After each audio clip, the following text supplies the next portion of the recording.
Hello, this is Diane with Diane's Blue Hearts and Butterflies. Another Halloween card for our Halloween class. The Triple Blocks card that is so popular right now. It can stand up and it has the cubes that pop out, but it also folds. I found a few different versions of it and watched a lot of videos to create this card that we're going to be making, and so I've kind of taken what they had and made my own. I watched Sam Calcott out of the UK and France Martin and Don Griffith in the US, and so I'm going to share the larger card that I made. This first one I made with Don Griffith's mini triple cube card dimensions, and using the Halloween designer series paper that is in the August through December 2020 mini catalog. So I'm going to put those off. I started out with a piece of cardstock that was 8 inches by 8¼ inches.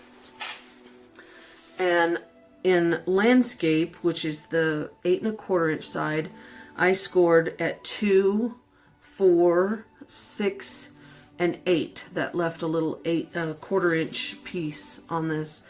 And then I turned it in portrait, which is the 8 inch side across the top, and I cut a 2 inch strip and a 2 inch strip, so that I ended up with a 2 inch, a 2 inch, and a 4 inch piece.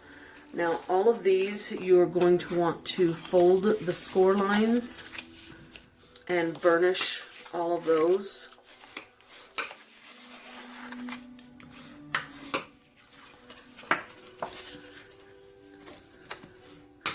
And this was just a really cute technique to create a card that someone could actually set up on their mantle or their shelf or their desk and be able to view it for a long time. And it could be given for any holiday, any reason, any occasion, or just to let someone know that you're thinking about them.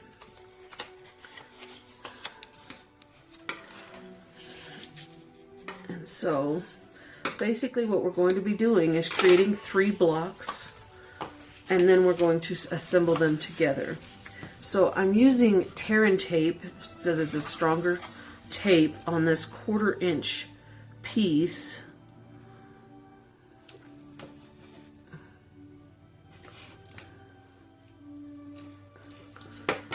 And I kind of burnish that a little to make it easier to grab. And once you take off that strip, you can kind of fold the excess back over onto itself. And then what I found is if you fold this piece with the strip flat, and then you fold over the last piece, it lines it up with that edge fairly well. You may need to go back with your bone folder and kind of make it flatter, and it'll straighten it out. And then the seams are what you're going to want to be facing forward, so that you're not seeing the seam or where it folds over into the back, because this front part won't be seen, but the insides will be seen. So we'll continue to do that and finish up the other 2 blocks the same way.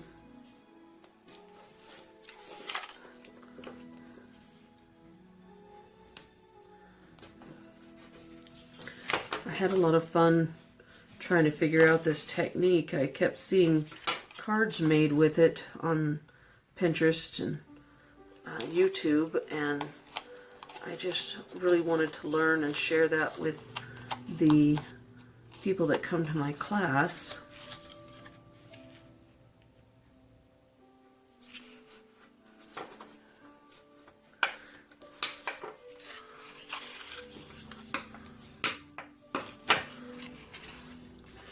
And so I'm hoping that we will have a lot of fun in my class teaching this new technique, and hopefully they will take and make many more when they go home and keep this technique alive along with some of the other techniques they're going to be learning in the class.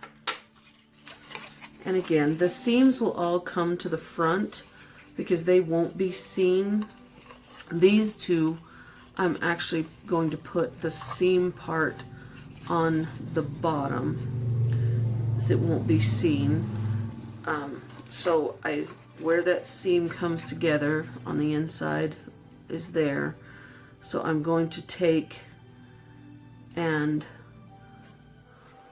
when we put this together, this is the part, so this is the seam, this is the part right here that I'm going to adhere to that box. And so I'm going to want to put tear and tape around the edges of this smaller block piece.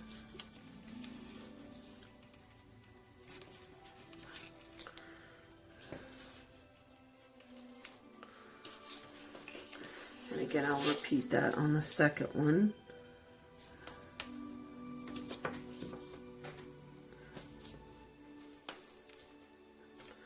Sticking to my fingers. Very sticky. But that's a good thing, because that's why we use this, for holding things super strong. And again, the seam right here is going to be facing the front in the middle. So we're going to want to adhere these two blocks to the side. You're going to want to go up to that score line but not crossing it, and then the same with this one, that way they don't interfere with each other. So you're going to take the paper strip, paper backing off of the tear and tape,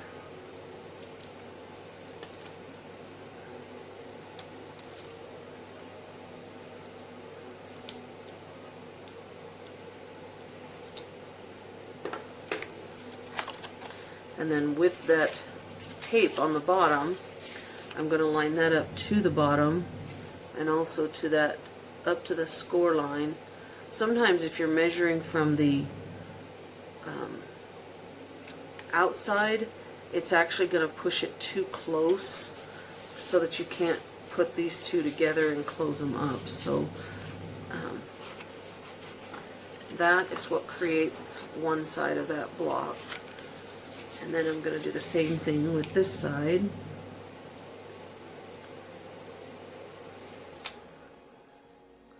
And this is what creates the base. The rest of it is more of the embellishments and the decorating, and I'll go over those measurements in just a moment. And again, with that part on the lower portion, I'm going to line that up to that score, and then to the bottom, that's the other part that you want to line it up with. And then when you open it up, it'll sit out like this. So some of the other pieces that we will need for this, you're going to be putting designer series paper on the sides and then the insides that can be seen. And so, and you also want it on the parts that you're folding up. But what I decided to do, most of them were not creating anything on the back to write on, and I wanted to include something. So I added, you can do this with just cardstock, or you can create it with some designer series and, paper and cardstock, and even some layering cardstock. So if you just want the cardstock, then it's two pieces that are, I'm trying to find it here. 15/16 wide, because this is 2, so we're creating a very little border. So 1 15/16 inch wide, 3 15/16 inch long to go on the 2x4. If you would like to have some designer Sherry's paper, or you want to layer your cardstock, then the next piece that you would cut would be 1 7/8 inch wide and 3 7/8 inch long, and that will layer onto these pieces.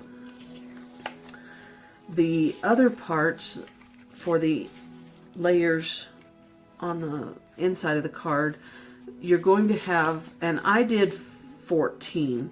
One of the ones that I copied said 12, but I wanted a little bit more, so I did 14 of the cardstock, the layer, at 1 15/16 inch square.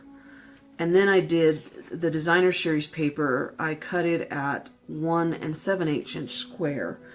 And I created 6 of one and 8 of a different design to kind of put on the card that we're going to be doing today. Some other pieces that you're going to need is a scrap of either white or Whisper White or Very Vanilla, depending on which designer Sherry's paper you're going to use. That is 3/4 of an inch wide, and I cut mine at 3 inches long because it would fit the sentiment and give me room to be able to trim the ends. And then there's 2 of the designer Sherry, the cardstock, the coordinating cardstock to the base, that is cut at a 1/2 inch wide by 2.5 inch long.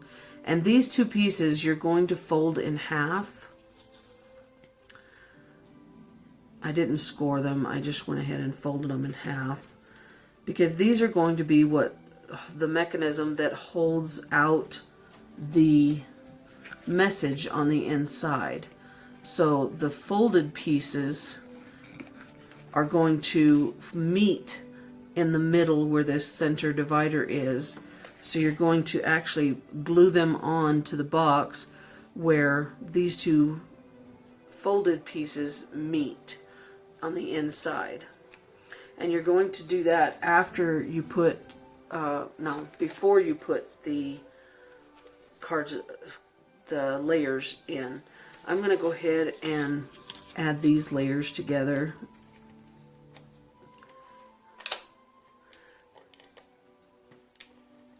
Okay.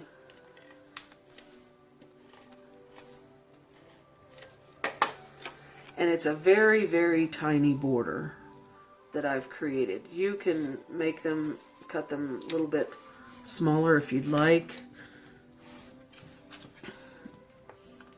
To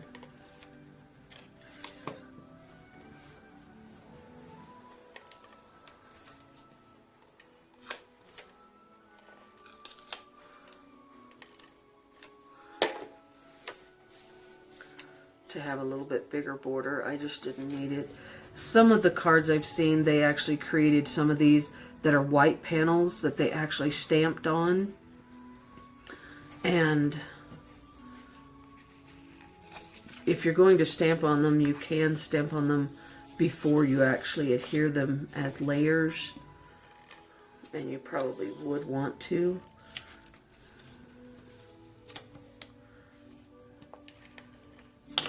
Sticks to me very well. I'm going to just put this one on here. And again, it just creates a very small, tiny border.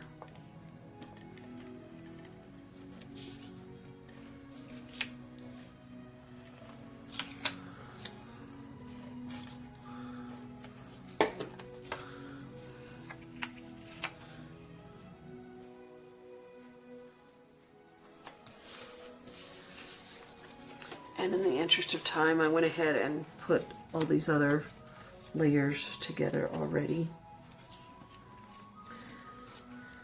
And I'm going to use some tear and tape on these pieces as well, just because they're going to be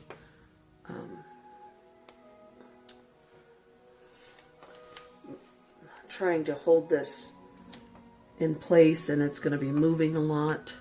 So I'm adhering the tear and tape to this, and then I will glue them inside the box. And so the way that I did that is I just kind of opened it up, and then with the folded side in, you just line that up kind of in the middle where it meets and comes together at that seam, and then you can kind of push it down, and then you'll do the other side to meet up with it.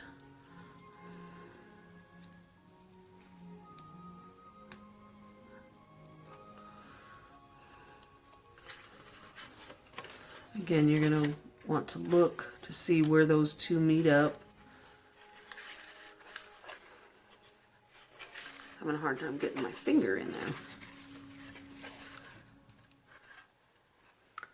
because you want those two to line up in the same spot so that it holds the little strip that we're going to stamp our sentiment on, and you want it to be held out straight. Now I am using the banner year, the Boo, and the spider web, because I also have some spiders that I have die cut using a die that I had. There is a spider die cut in the Halloween set that is in the August to December catalog, and it's a lot bigger than this one, but this is what I had. And I'm using spiders on this one, and then I'm also going to use the Banners Pick-a-Punch to create the end, punch the end on here. And I'm using the Memento Tuxedo Black. I'm using the words Boo,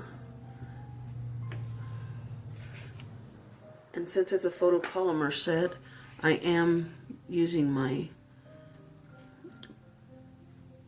Pearson stamp mat underneath. Then I'm also going to add the spider web off to the side.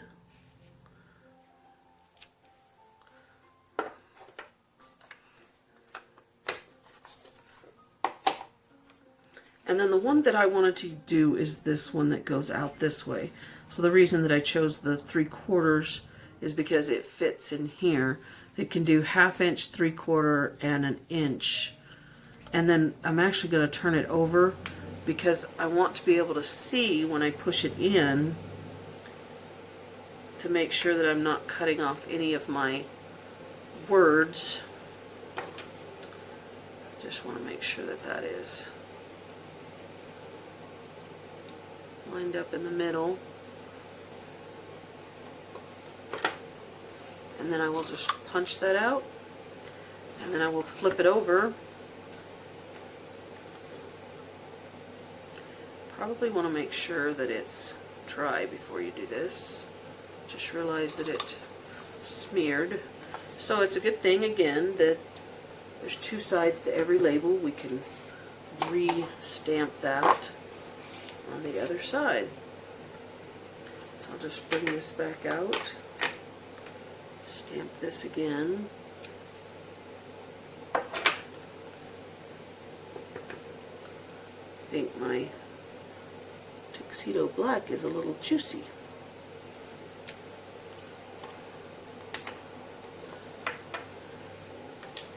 Okay, so I don't want to, I'm going to just get that off there. I don't want to pop this up on these. I want to have it laying flat. I'm going to let that sit off to the side and dry first while we add our layers. So to the back is where I'm going to add the layer for the longer layers for writing on a message on it, and just to kind of decorate it up a little bit. And again, it's a very tiny border that I created with my measurements, and all of the measurements are going to be on my blog post, so you don't have to remember them. My blog is at dianesblueheartsandbutterflies.com, and I hope that you'll check it out. Then we're going to add these other layers, and I counted it as 1, 2, 3, 4, 5, 6, 7, 8. So that's the 8 that I'm going to be putting out here. And then I did 1, 2, 3, 4, 5, 6. I don't need them up in here at the top, because when it's sitting up, you're not going to be able to see the top. You'll be able to see this part, and then these two back pieces. So that's how I'm going to adhere the pieces. If you want a different design, you can change this up any way that you want it.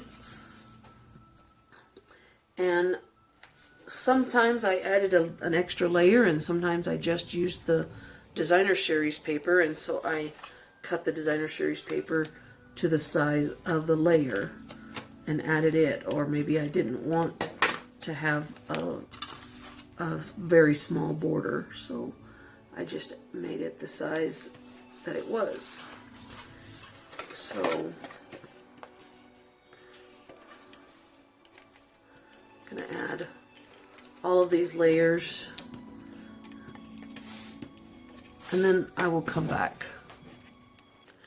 Okay, before I do the last piece, I wanted to share with you the reason that we put these pieces on first is so that we could actually cover that up with that inside piece, which is what I'm going to do with this last piece. I've already got the adhesive on it, and so I just kind of set it in here and look to get that little bitty border around, and it pretty much just kind of fits in there, and then I push that down.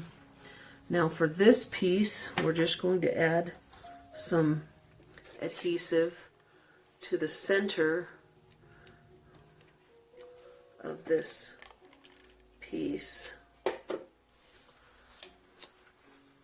And we don't want it to be too long so that it goes over the edges, but basically you're going to kind of fold that piece down. Whoops. You want to line this up kind of centered, and you may have to do it from the side looking in